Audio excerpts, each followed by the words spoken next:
Hello everyone, welcome to Howler Bike Park, home of the 2024 EMTB Shootout presented by Fox Racing and Schwalbe Tires. It's been an exciting shootout this year. We got a lot of bikes. Make sure you guys stay tuned for the whole series. Today, we're gonna be talking about the Cannondale Moterra SL1. Let's get into it.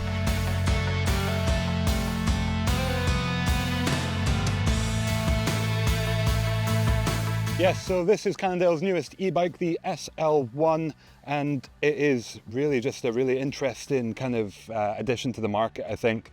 They focused on making it in the SL category, but they fitted a 601 watt-hour battery inside there and really worked on the weight to make it a super light bike. And that weight is?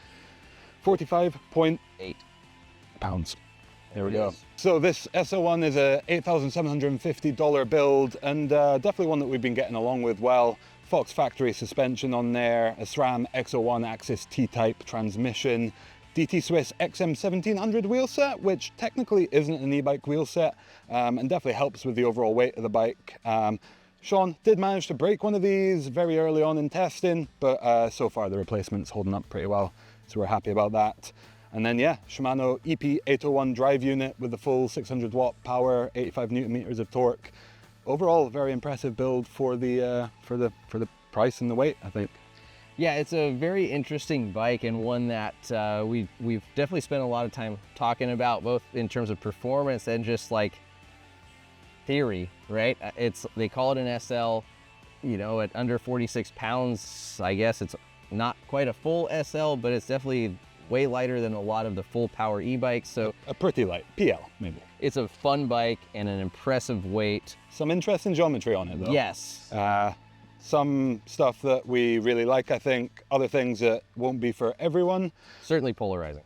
Polarizing for sure. Number one being 62.5 degree head angle as stock, although with the caveat that there is an angle adjustable headset that lets you steepen it by 1.2 degrees very quick and easily, which we have chosen to do, just because 62.5 degrees for the majority of what we're riding just seems a little bit overkill. Especially with that rear end travel and shock. Yeah, maybe a 62.5 degree on a downhill bike, or you know, one of the super long travel e-bikes would be understandable, but for us, not quite what we're looking for. Thankfully, Cannondale give the provisions for that.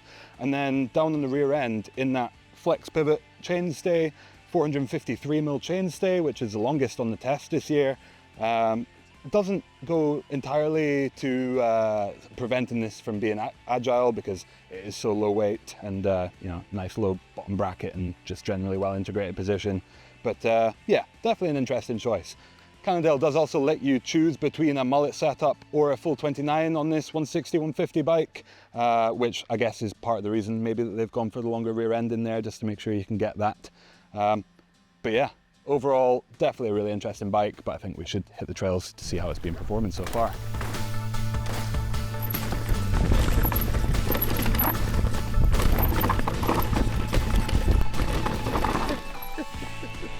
Fun and playful bike. The kind of 27.5 rear wheel makes it kind of dip and get into the berms real nice. Slack head tube angle makes it feel pretty stable, even at like high speed corners. Also quite light, so getting it to, you know, pop and move around, you know, if you want to yank out of a corner or kind of like transition on off of the lip and get to the other side of the landing. So fun out here on the play stuff.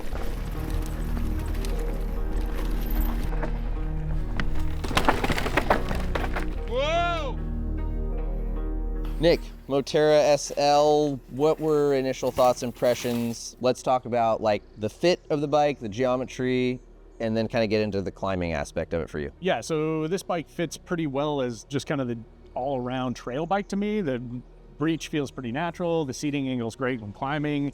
It kind of just blends in really nicely with a very nothing wild in the geometry. Let's say that. A little head bit. tube. Okay, so on climbing. Okay.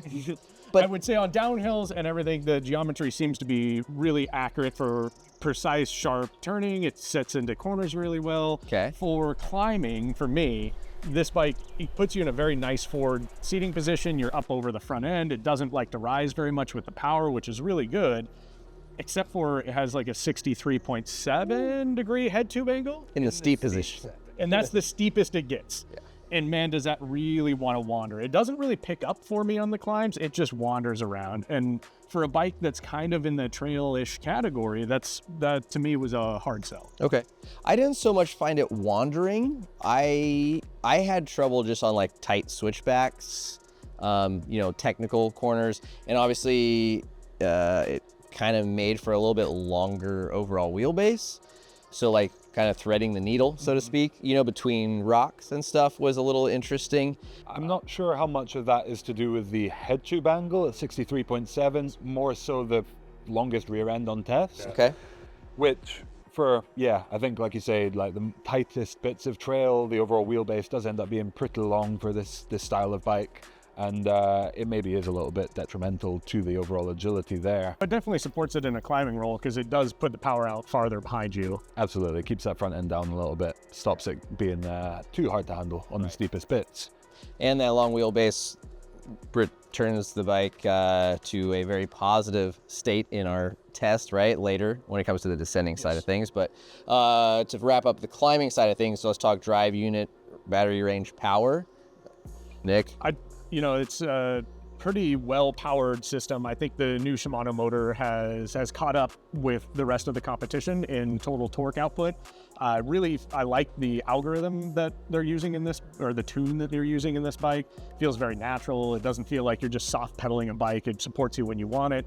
And it has plenty of torque to get up the steepest bits of hill with a nice long rear end. It's a great climber, except for me, a wandering front end. Okay.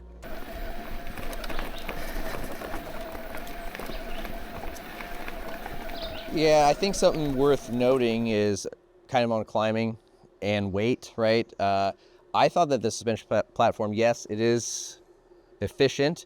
It also is a bit stiff. And so if you're regularly climbing like really choppy roots or embedded rock, that sort of stuff, a little bit more energy, maybe a little more comfy, cushy seat would be in order. It wasn't horrible, but I certainly noticed it after hopping off other, you know, more compliant, softer bikes. Also, I know that like e-bikes are, I mean, it's an interesting time for e-bikes.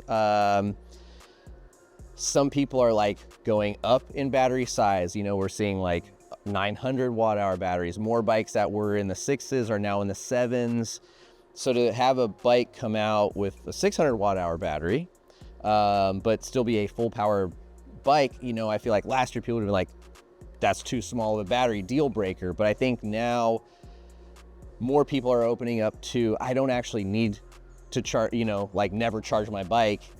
And they're like, okay, I'll charge it every time if I've got a 5-6 pound lighter bike. That makes for a lot livelier and sprightlier feel on the trail.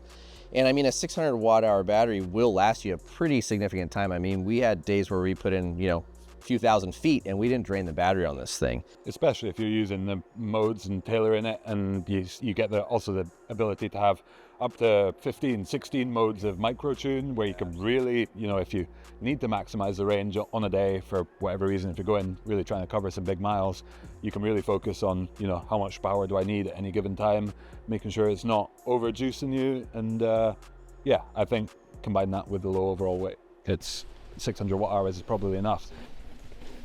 As a 150, 160 bike, right, and with that Floatex shock, you might not think you could charge as hard as you could on this bike. I definitely felt like I was able to push this thing. I didn't really often feel like there was moments where I was holding back due to the bike slowing me down. I like the 470 reach. I mean, it's a hair shorter than I would like, you know, but definitely not to where I felt like I was up over the top of the bike, especially with that front end being so far out in front of you. Did you ever wish for a slacker head angle? No, never. When you told me it was 63.7, I was like, oh, that must be in its slack setting. Yeah. 62.5 is the slack setting. 62.5 is the slack setting, and I think for us, for a all mountain, light enduro, heavy trail, whatever you want to call it, bike, I don't see the need for it. But if you've got a 36 fork, a 62.5 degree head to angle seems weird to me. Yeah. But I mean, I think heavier riders are going to experience issues with maybe even binding or something by that point if you're slapping down on flat. But you know, it's got the adjustability in there. I don't think I ever wished for a steeper head tube angle than 63.7 while I was riding it either. So if you run it in the steeper setting, I think for me it makes sense. Ideal consumer, who would you recommend this to? I would say the aggressive trail rider that wants to ride fairly steep terrain, but also wants to get there and climb and have a pretty efficient light bike on the way up. Somebody who, you know, is maybe a trail rider rather than just a gravel road to steep descents rider. Somebody who wants something that can do everything really well. For you, ideal consumer. Somebody who wants to push hard, I think it does suit the slightly more aggressive crowd. It's fairly stiff and supportive overall. It's not by any means a very soft bike like their Neo LT that we had in last year's shootout. What a different machine, isn't it? Oh my God, yeah. They are such opposite ends of the spectrum. This is more my jam. Yeah, for yeah, sure. absolutely. I'd like to see this same concept applied to a slightly longer travel bike. If you could bump it up to 165, 170, I don't know if I'd choose anything else. Okay. $8,750 for this build spec, and the overall quality seems quite impressive, as much as that's a huge number. Yeah. You know, it's a very well selected build spec, a very impressive bike overall. Okay. I think the ideal consumer for this bike is going to be someone who values a light and playful machine. Riders like myself who maybe were full power e-bike converts and were like, I'm not going backwards to an SL. I don't care if it's lighter and more playful. I want more laps. I want more speed. I want more downhill. Now we're kind of getting there, right? Like, to me, I don't need to have a 900 watt hour battery because I'm not going out for a 6-hour e-bike ride. I have 1 to maybe 3 hours if I'm lucky, and I'm not going to drain that battery in that time. But I get 5+ pounds less over another full power bike with a 700 watt hour battery. Can you imagine if really this like had that. been in the shootout 2-3 years ago? Oh yeah, it would have crushed. It would have been a game changer. So, yeah, I think riders who maybe don't want to drop down to an SL because they didn't want to lose power, but also riders who are like, I don't want a full power e-bike because they're too heavy. This is a really great in the middle bike for those people. And yeah, I think it's just a pretty well balanced all around bike. Some weird geo numbers like that headset or head tube angle, but other than that, really cool bike, really light, beautiful looking. Yeah, solid all around. Good job from Cannondale. Well, folks, thank you guys very much for sitting around through that video. I think there was a lot to talk about on this bike because it's not just your standard run-of-the-mill full power e-bike, at least in our opinion. And props to Cannondale and some of the other brands for kind of blending these genres of SL and full power. Please don't forget to subscribe to the channel and stick around for the rest of the Shootout series. We're going to be putting all these bikes together in a grand finale round table to see where they all stack up. Thank you guys for watching, and we'll see you out on the trails.